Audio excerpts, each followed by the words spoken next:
Hello and welcome to another Doctor's Assistant 1 video, and today I'm doing a review of Doctor Who Blood of the Daleks Part 2 by Steve Lyons. First of all I'll go through the packaging. It's a very sort of green, all green sort of cover. It's again a pretty decent cover. It's not the best, not the worst, but yeah.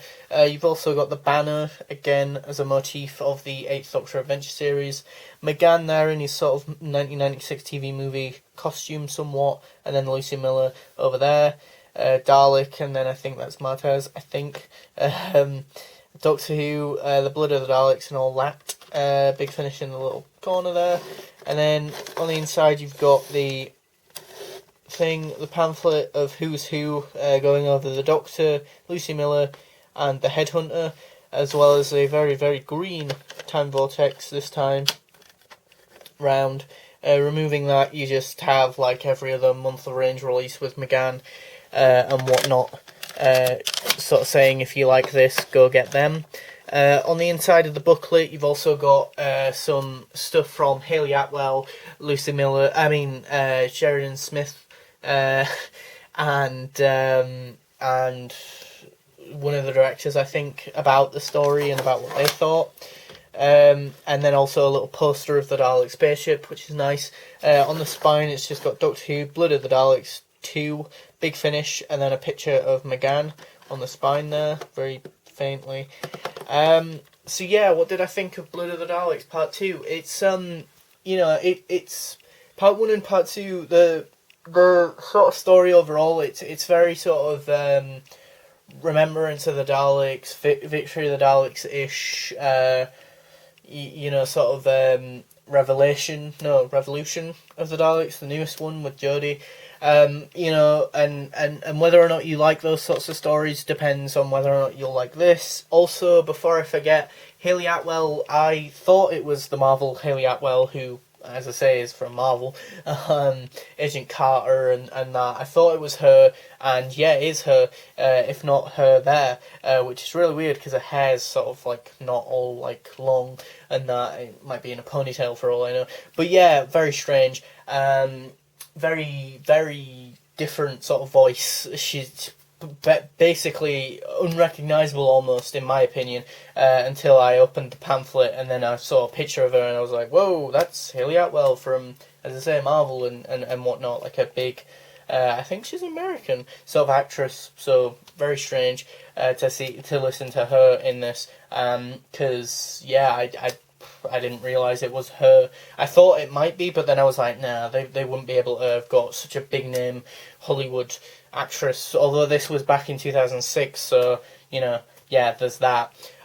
So yeah, the reason why I compared it to a bunch of other stories just a moment ago is because, again, there's like this Dalek faction sort of war going on now with these sort of one faction that's kind of partly made by human DNA and or blood, and then the others that are pure sort of Thals or Khaleds or whatever from Skaro and that, presumably. And yeah, so there's quite a bit more action in that in this one. It's still an hour long, so the pacing is very fast paced. What else? The Daleks, yeah, there is just about a difference enough between the two Dalek factions. Honestly, I would have personally preferred it a lot more, but that's just me. And McGann is very good in this. I like McGann in this. He kind of, it's weird. It's like he's a lot more sort of softer and, for lack of a better term, with his voice bouncier. He does the snippy, darker moments very well, but, like, there's not a lot of those. In contrast to sort of Dark Eyes and other Big Finish audios since these two really, since Blood of the Daleks, sort of, and the 8th Doctor range, or Adventure range, he's sort of got a lot more, even more darker, whereas, like, now, I feel like he is very much able to sort of, weirdly enough, do his voice from the 1996 TV movie, as though he is sort of, as I say, a bit more bouncier, a bit more childlike and that, but, well, not childlike, but like as I say, the only way I can really describe it, weirdly enough, is sort of bouncier with the voice. It's hard to describe, really. But I don't mean that as a criticism and as a bad thing. I think that's really cool because, again, it really sort of solidifies that this is still very early days with the Eighth Doctor, I suppose, you know, and that in terms of both the timeline as well as him and Omega being at Big Finish, I suppose. Lucy Miller is pretty cool here. I can't remember if I mentioned in my previous review of part 1 if she's Northern. I can't remember if I mentioned that, plus the fact that they drop about the idea of her being from Blackpool, which comes up, I think, in Series 2, maybe even Series 3 of the 8th Doctor Adventure series, I think. Because there's an episode based around Blackpool, if not in Blackpool, even.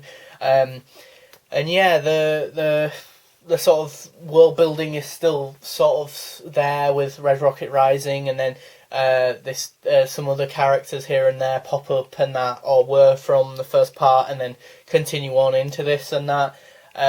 There's a nice enough bit at the end to sort of lead into the next story, you know, even though this is, as I say, Blood of the Daleks Part 2, so this story has somewhat wrapped up, but there is a seed that then goes into presumably the next one, which is Horror of Glamrock, which I don't have of this recording. But yeah, there's a bit with the character, the Headhunter, who then will reoccur throughout this first series, I'm pretty sure, from if memory serves correctly. I think, listened to most of this series. I don't own most of the series. I've listened to it at my friend Michael's, way back when.